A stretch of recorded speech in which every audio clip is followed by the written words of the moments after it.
Hey, morning guys, what's happening? There's an article I found which I thought was quite interesting. A few red flags. It's about the wildfires in California.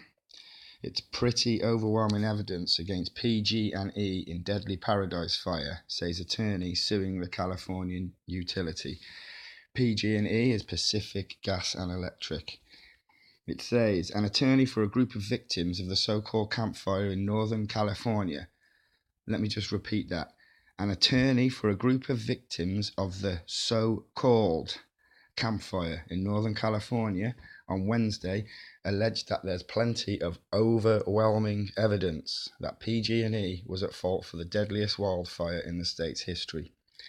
In this case, we know an awful lot, said Bay Area attorney Michael Danko, who represents a group of plaintiffs who lost homes and possessions in the town of Paradise and the surrounding area. The attorney also claims the utility has a pattern of not shutting off power to prevent fires. Pacific Gas and Electric said, "Safety of our customers and the communities we serve is our highest priority," and added that the cause of the blaze remains under investigation. Okay, here we go then, guys. Do we blame the Jews? DEW, not Jews, DEW weapons? Or do we blame PG&E? Because this smells a little bit like insider trading to me. If I just keep reading, you will see here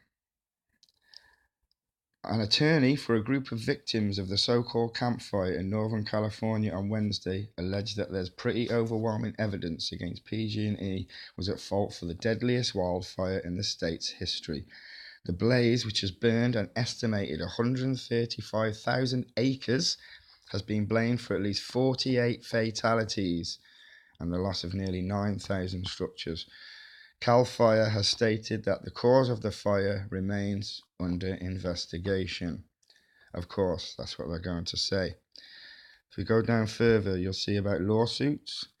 And I had a quick look and I've noticed there's been a few lawsuits just in the past couple of years with this company regarding fires and, well, negligence towards its customers, really. But also, if we go to this paragraph here, the utility warned in a Securities and Exchange Commission filing November the 9th it could potentially face significant liabilities and excessive insurance coverage. The PG&E's stock price has fallen nearly 50% in value since the campfire broke out November the 8th. And if we look here, the stock price, it has actually tumbled massively, as we can see there.